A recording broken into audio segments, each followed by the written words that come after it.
Srimad Bhagavad Gita.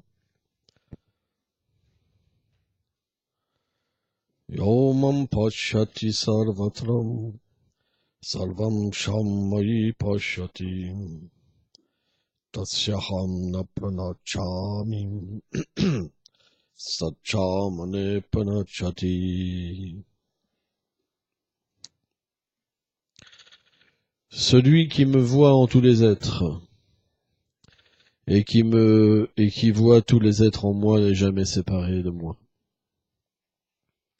Comme jamais, je ne suis séparé de lui. Commentaire. Selon Srila Vishvacharya Thakur, dans ce verset, le Seigneur suprême explique ce qu'est l'expérimentation du yoga. En réalité, le Seigneur appartient à ceux qui le voient partout et qui voient tous les êtres en lui. Les dévots qui sont engagés dans le pur service de dévotion dépassent cette vision décrite de l'équanimité, de la neutralité ou de la méditation passive sur l'âme suprême, qui est présente en toutes choses. Une relation amoureuse spéciale s'éveille entre le dévot et Krishna, dans laquelle chacun ressent qu'il s'appartient mutuellement. Après que cette relation se soit développée, jamais un dévot ne devient attiré par l'aspect impersonnel de Dieu, Brahman, dans le but de se fondre dans sa radiance, et jamais le Seigneur ne donne à son dévot une réalisation inférieure de sa personne. Celui-ci est devenu son serviteur, il a atteint la fonction éternelle de son être. Il ne peut plus retomber dans l'existence matérielle. Une fois ce stade atteint, jamais plus Krishna ne se cache à son dévot, pas plus que celui-ci ne le quitte des yeux. Ce verset révèle qu'il y en est de même pour un yogi qui s'attache intérieurement à la forme du Seigneur en tant que l'âme suprême présent en son cœur. Tous deux ne peuvent supporter de vivre un seul moment sans percevoir la beauté et la douceur du Seigneur.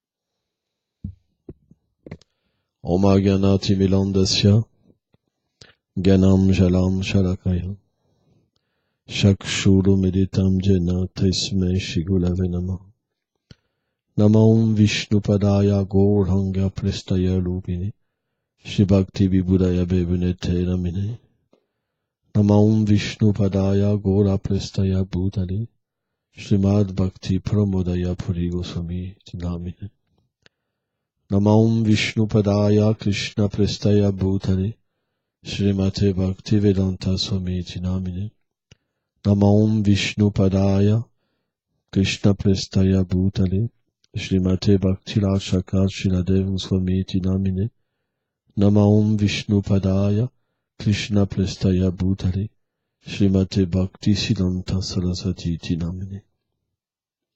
Jai Shri Brahmad Gaudiya Sarasvat Samparaya. Déjà, je vous dis que je suis heureux d'être là avec vous.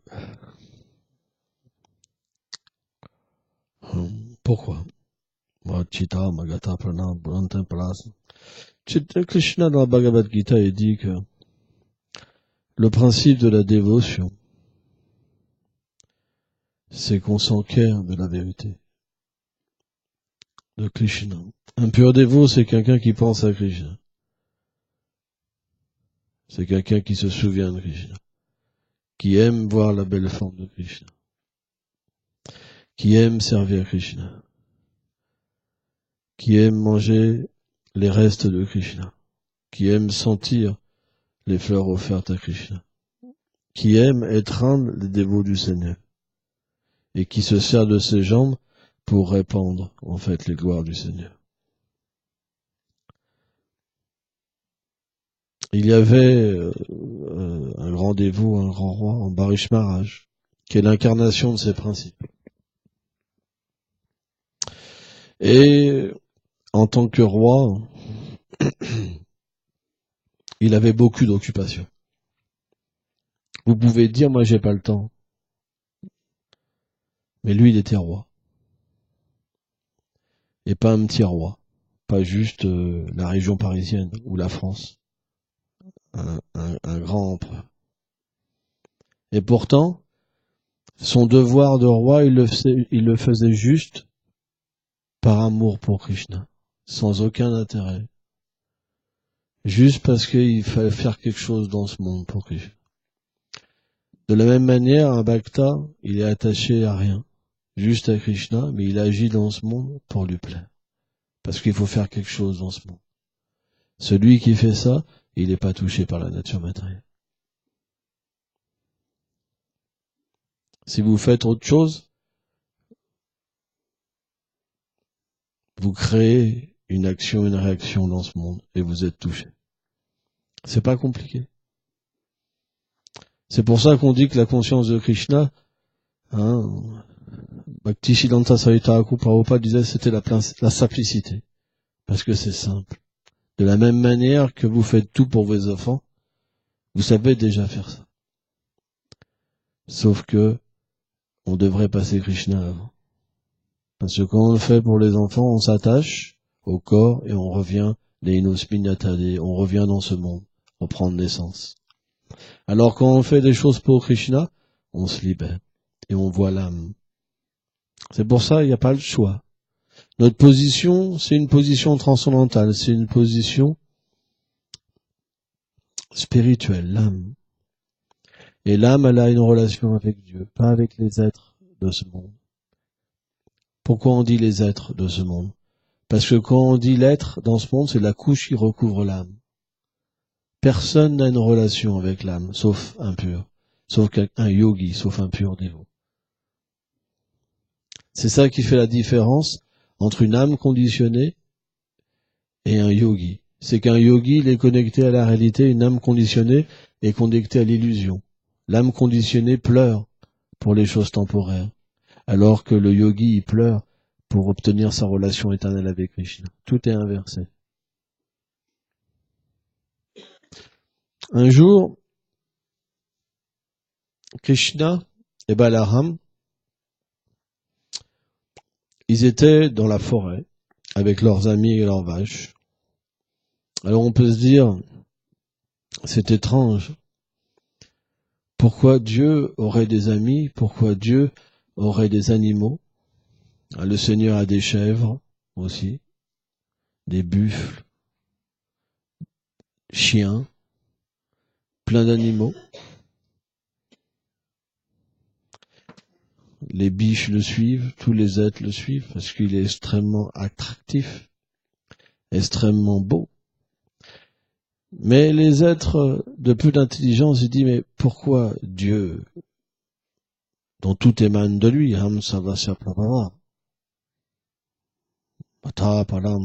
celui que tout repose sur lui comme des perles sur un fil, pourquoi il a un entourage? Une fois, j'ai vu une religion comme ça, je ne dirai pas le nom, c'est pas une discrimination, mais une de leurs prières, c'est que Dieu n'a pas d'associé. Il a besoin de rien. Les impersonnalistes. Dieu n'a besoin de rien. Est-ce que vous croyez en l'amour? Est-ce que vous croyez que le but de l'existence, c'est l'amour? Est-ce que vous croyez que Dieu est amour? Donc comment vous voulez qu'il exprime son amour s'il n'y a rien? C'est complètement absurde. Vous comprenez? C'est absurde. Amour, ça veut deux personnes. Dieu et son serviteur, et au milieu, il y a ce qu'on appelle Prema, l'amour. Donc, il y avait à cette époque-là des brahmanas. Avyakta Vetyapalam. Krishna dit, quand je viens dans ce monde matériel, les sots, les moudas, ils peuvent pas me reconnaître. Parce qu'ils ont trop d'orgueil. Ils veulent être Dieu. Donc je m'efface. Je me rends invisible par ma puissance interne. Ils peuvent pas me reconnaître. Juste mes purs dévots me reconnaissent. Et Krishna a fait cet arrangement pour nous apprendre ça. Ses petits amis, ses pâtres, comme Shridam, Sudam, Vasudam, Kinkini, Arjun, Stoka Krishna, Subal, etc. Ujval. Ils avaient faim. Il dit, oh Krishna, toi qui domptes toutes choses, personne n'est supérieur à Krishna. On a faim. Veuille dompter notre faim. Et Krishna leur a dit, ok, alors, en ce moment, il y a des brahmanas qui observent un sacrifice pour me satisfaire. En fait, c'est un sacrifice quand même intéressé. Ils veulent aller au paradis, aux planètes édéniques. Et en ce moment même, on est dans un moment du sacrifice où vous pouvez mendier de la nourriture. Faites-le en mon nom et au nom de Balaram. Et les pâtres sont partis. Et ils sont arrivés proches du feu de sacrifice. Donc ils ont offert leurs hommages. Et ils leur ont fait des prières un peu grossies. Parce que ils se doutaient bien que c'était pas des purs dévots de Krishna. Donc ils se disent, oh, vous vous êtes des hommes dieux sur la terre. Hein, vous qui êtes deux fois nés. Hein, vous, que le Seigneur mange à travers votre bouche.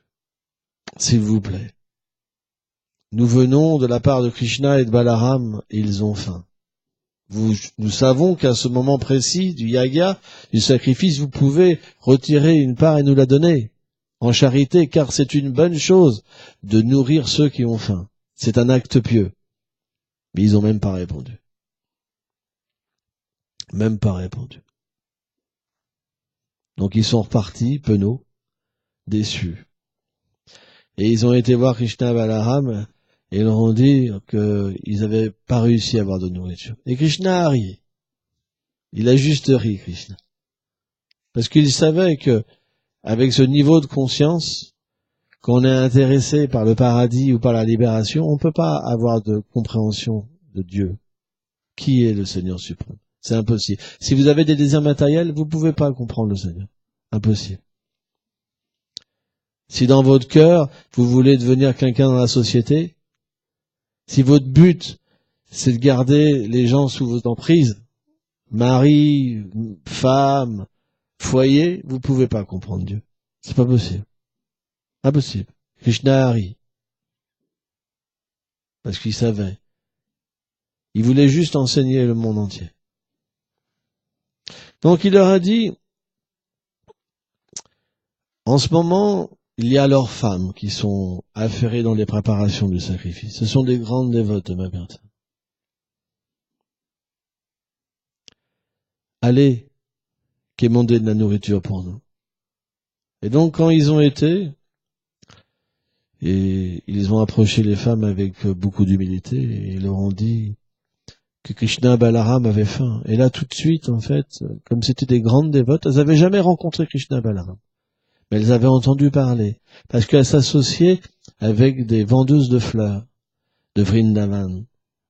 En fait, c'est pas ces gopis-là, c'est pas des gopis ordinaires. On connaît l'histoire un jour, quand Krishna était petit à Gokul, par exemple. Il y avait une vendeuse de fruits, comme ça. Elle avait entendu parler, elle venait de Mathura, elle avait entendu parler de Krishna, la beauté de Krishna. Et elle chantait Govinda Damodar Madhaveti, en extase. Et elle était proche, en fait, du palais de Nanda Maharaj, de Maya Yashoda. Et Krishna, pour satisfaire, en fait, sa dévote, il est sorti. Et il a troqué contre des grains, alors de l'orge ou du riz, je sais plus, des fruits. Mais comme il avait les mains trop petites, quand il est arrivé, en fait, il n'y avait plus de grains dans ses mains. Mais elle a tellement été fascinée par sa beauté qu'elle lui a dit, je t'offre des fruits à une seule condition. C'est que tu montes sur mes genoux et tu m'appelles maman. Alors, Krishna, il a regardé partout si personne ne le voyait. Il a sauté sur ses genoux, il a appelé maman, et hop, il a monté aussitôt. Et là, il lui a pris son cœur. Il lui a pris son mental. Il lui a pris son tout. Elle est devenue folle d'amour. Elle lui a donné des fruits et puis elle est partie.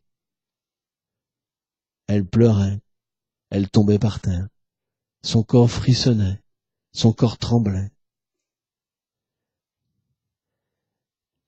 En fait, son panier était tellement devenu lourd qu'elle pouvait plus le porter. Ça s'est transformé en joyau. Jamais plus personne l'a revu. Elle est retournée directement dans la demeure de Krishna.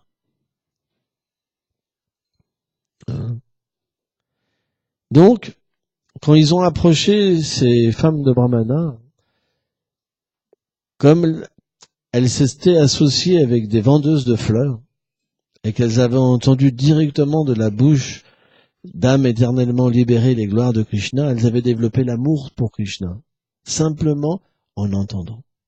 C'est pour ça que le principe le plus important, c'est Shravanam. Celui qui veut la bhakti, il aime écouter.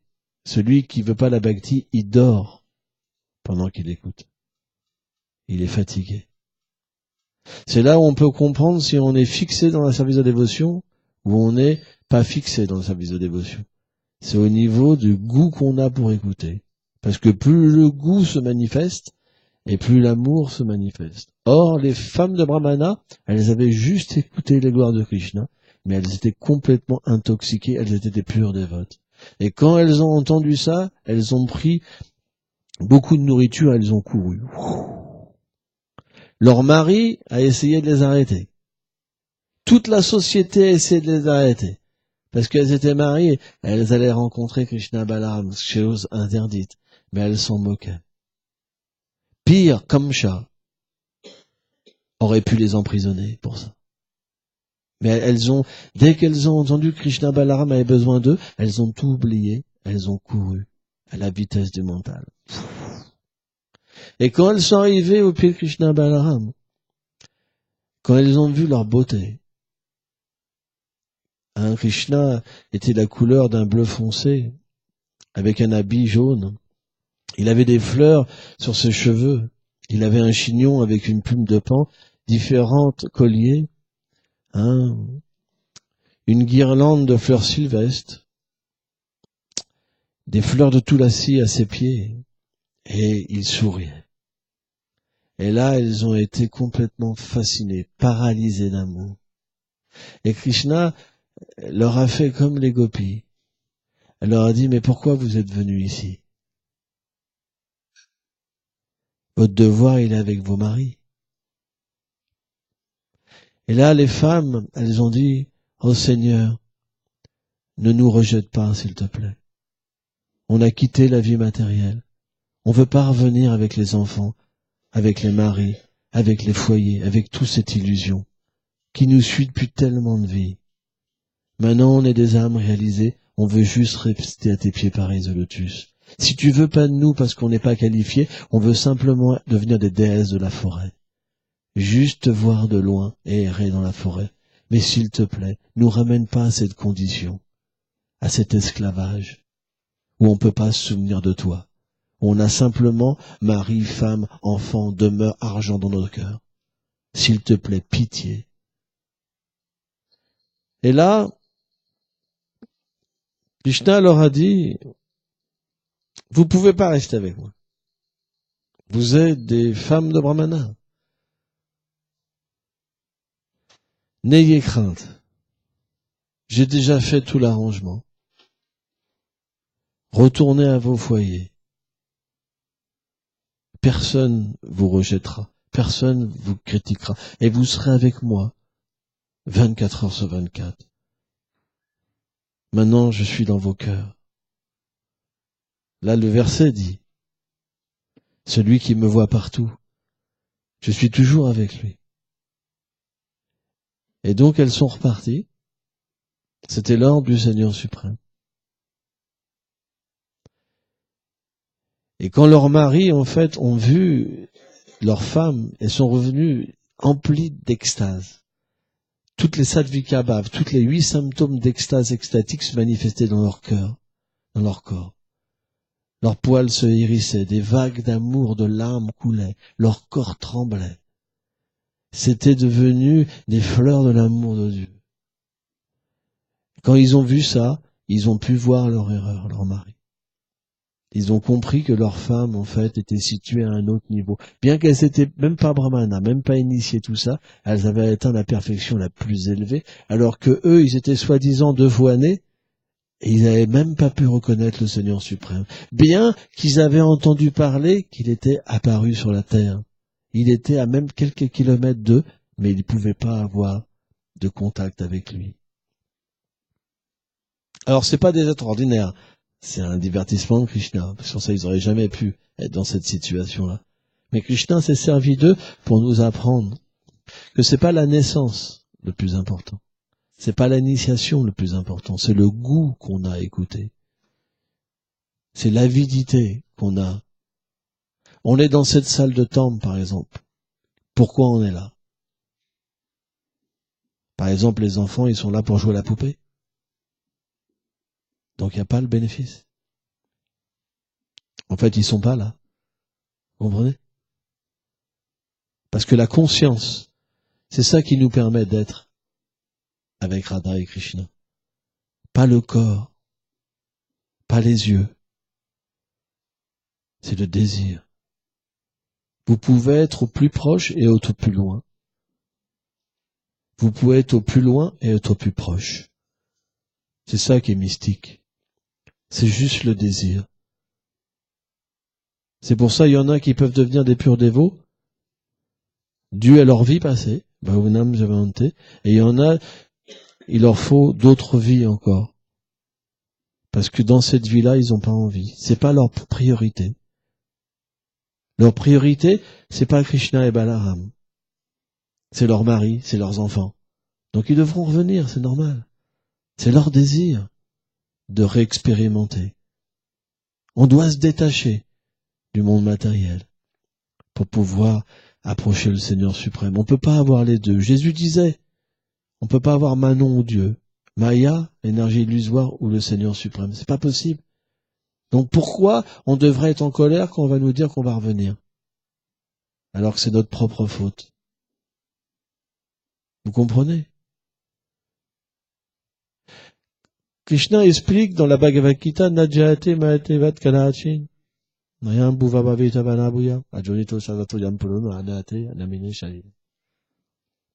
Krishna a dit, l'âme, elle est éternelle, non née, elle n'a jamais eu de début. Elle n'aura jamais de fin, elle ne peut pas être née, elle ne peut pas être tuée.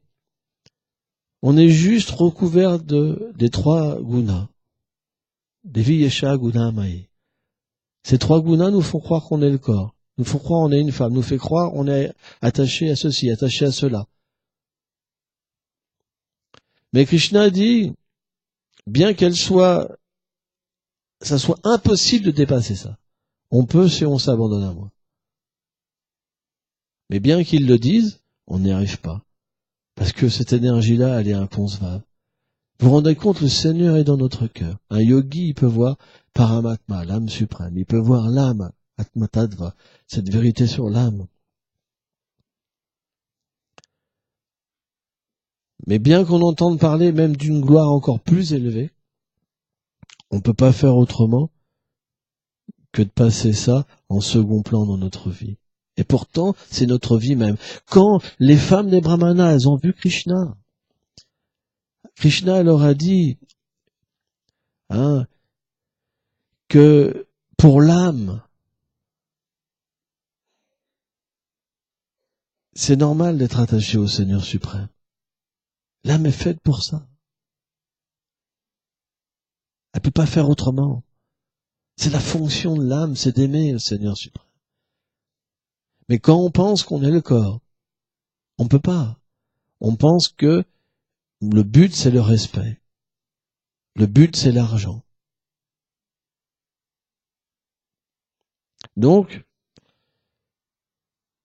c'est à nous de vouloir. Krishna nous forcera jamais. Même quand il a énoncé la Bhagavad Gita à Arjuna, il lui a dit, maintenant je t'ai dit la vérité, fais ce qu'il te plaît. C'est la preuve. Pourquoi il dit ça à Arjuna? C'est un divertissement, parce que Arjuna, c'est son dévot éternellement libéré. Il n'a pas besoin de la Bhagavad Gita. Il l'a mis dans une illusion spirituelle pour nous enseigner la Bhagavad Gita. Et après, il lui demande, fais ce qu'il te plaît. Mais Arjuna, il est au-delà de ça. Vous comprenez? Mais nous, c'est important. Parce que Krishna nous dit, maintenant, t'es libre. Je t'ai donné la solution. Je t'ai tout donné. Tu le prends ou tu le prends pas. Mais qui le prend? C'est très rare.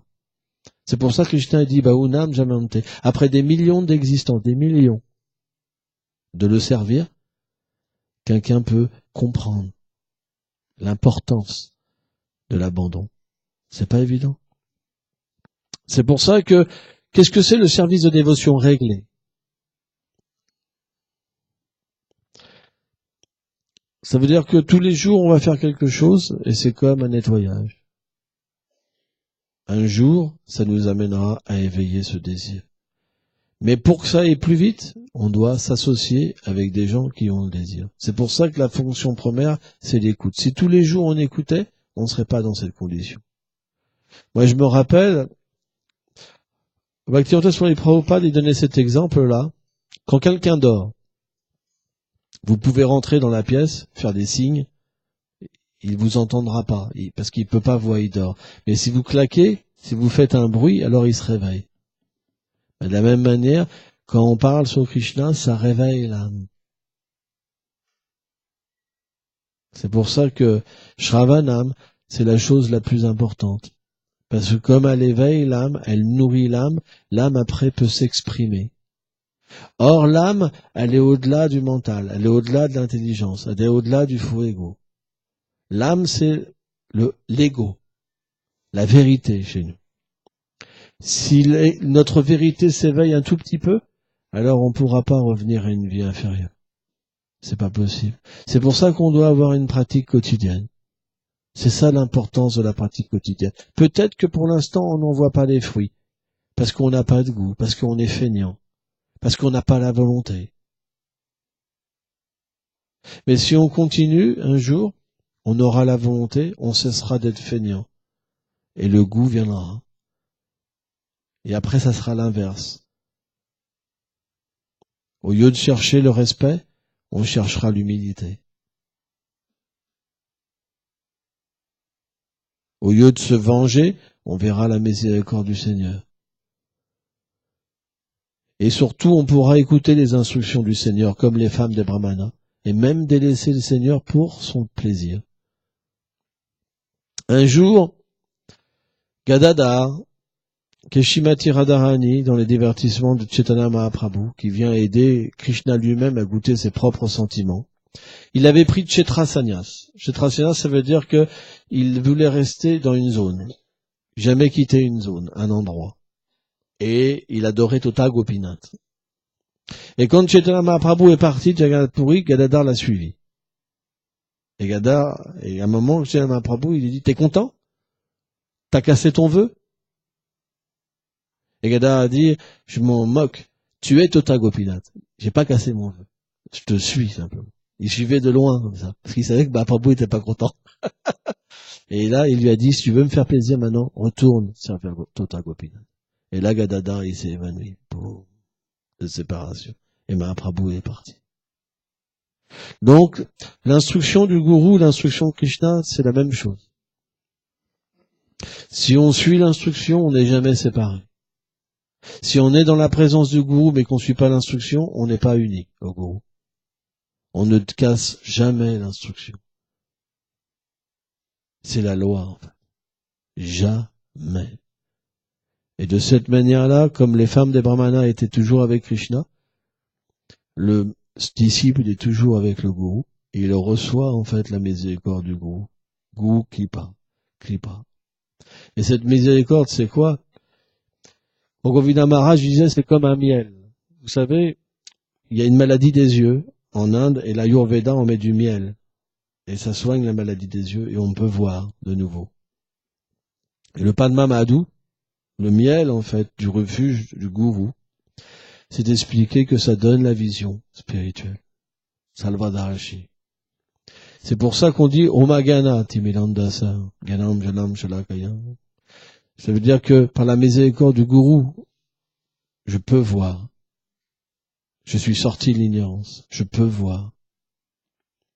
Et en fonction de l'abandon, il y a une vision qui est donnée. Au début, on voit le corps externe du gourou, et graduellement, on voit alors apparaître la vérité sur le maître spirituel. Et quand cette vérité apparaît, naturellement, l'introduction dans le monde supérieur se fait aussi. Dans un premier temps, c'est dans la mission du gourou. Le maître spirituel lui dit, tu fais ci, tu fais ça, tu fais ci. Et cette instruction, si on la suit, alors on devient cher à Krishna. Yasa deve parabhakti, yasa. En fait, chez le Bhakti, Prabhupada, il explique ce verset-là et dit, c'est un verset très important, parce que il prouve que Guru Krishna, c'est un. Celui qui a la même foi, tout lui est révélé à l'intérieur. Donc, naturellement, dans un premier temps, le service au maître spirituel nous donne d'être heureux et nous permet de dépasser les souffrances. Parce que si on est connecté, naturellement, on ne peut pas être touché par les malheurs de ce monde. Donc, une protection nous est donnée. Et ce goût, en fait, pour la vie spirituelle qui s'accroît en nous, fait que le maître spirituel, ça devient tout pour le disciple. Son ami, son précepteur, son compagnon, tout, en fait. Parce que cette instruction-là, elle permet à un disciple de transcender, en fait, la nature matérielle. Et après, plus tard, par la miséricorde du gourou, il peut être introduit dans sa nature éternelle. Donc, tout se passe par des instructions. La présence physique, c'est même pas le plus important. L'instruction est plus importante que l'instruction que la personne physique. Alors bien sûr, quand la personne physique est là, c'est pas qu'on délaisse la personne physique pour suivre l'instruction. C'est-à-dire qu'on s'occupe du maître spirituel. Parce que si on ne s'occupe pas du maître spirituel, à ce moment-là, Krishna est pas content. Parce qu'on doit avoir une attitude de service envers le maître spirituel. C'est expliqué dans le Harinam Chintamani. Si vous voulez savoir le standard avec le maître spirituel, lisez ce livre de Srila Bhaktivinoda Thakur. C'est un dialogue entre Das Thakur et Chaitanya Mahaprabhu. Mais ça peut vous faire peur. Quand vous allez voir le standard qu'on doit avoir envers le maître spirituel, là vous allez comprendre que c'est pas si simple. En fait, on considère le maître spirituel comme le représentant de Dieu. Et on doit relationner avec lui à ce niveau-là, pas comme notre copain. Sans ça, Krishna nous fera subir une conséquence, en fait. Il nous apprendra à l'intérieur de notre cœur à bien se comporter avec son représentant. Chaitanya Mahaprabhu, il acceptait aucun écart avec ça. Quand il était en fait sur la planète, le Seigneur n'aimait pas que même un dévot plus jeune reprenne un plus aîné.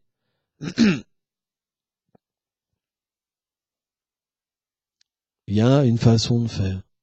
Par exemple, on peut croire, quand on est un jeune dévot, qu'on peut faire ce qu'on veut. Mais en fait, on peut pas atteindre le succès de cette manière-là. C'est pour ça que ça prend un certain temps à devenir sérieux dans le service de dévotion. Ça se fait pas en 5 minutes. On doit expérimenter des fois des retours pour changer notre attitude. Moi, je sais, par exemple, quand j'étais jeune dévot, j'ai fait des erreurs. On fait tous des erreurs. Et je me suis fait reprendre par Krishna dans mon cœur. Et je peux vous dire que quand Krishna vous reprend, vous n'avez pas trop le choix que de changer. Parce que vous n'avez pas le pouvoir d'aller contre la volonté du Seigneur. Et ça, c'est une miséricorde. Ça, c'est une miséricorde. C'est pour ça que le Seigneur est très miséricordieux. Il est l'ami des misérables. Mais est-ce qu'il va nous laisser misérables avec une mauvaise mentalité? Avec des mauvais réflexes? Non. Il doit faire en sorte que notre cœur change. De la même manière, dans ce monde matériel, vous avez des gendarmes. Les gens, s'il n'y a pas de gendarmes et il n'y a pas de contravention, ils ne le font pas. Maintenant qu'il y a des radars, par exemple, les gens roulent moins vite. Mais il a fallu mettre des radars et que les gens commencent à prendre des amendes pour que graduellement ils lèvent le pied. Sans ça, ils ne levaient pas le pied, les Français. Moi, je me rappelle, mon frère, il roulait sur une nationale à 200 km/h. 220. Pfiou, pour aller plus vite à la campagne. Mais, on voit que on est obligé d'être encadré. On est obligé de subir une discipline. Parce qu'on ne veut pas changer. On veut pas. Même si on souffre, on veut pas. On est des fous. Même si on souffre, on se dit non, je vais y arriver. Je trouverai le bonheur dans ce monde. On est des fous. On est complètement illusionné par la matière. Mais qu'est-ce que fait Krishna? C'est que Krishna, en fait, va graduellement raccourcir le champ d'action pour laisser juste un point et nous permettre de nous abandonner. Et même là, c'est difficile. Moi, j'ai vu des gens qui préféraient se suicider, même des dévots, hein, que de s'abandonner. C'est extrêmement difficile de s'abandonner parce qu'il y a l'orgueil. C'est impuissant, l'orgueil.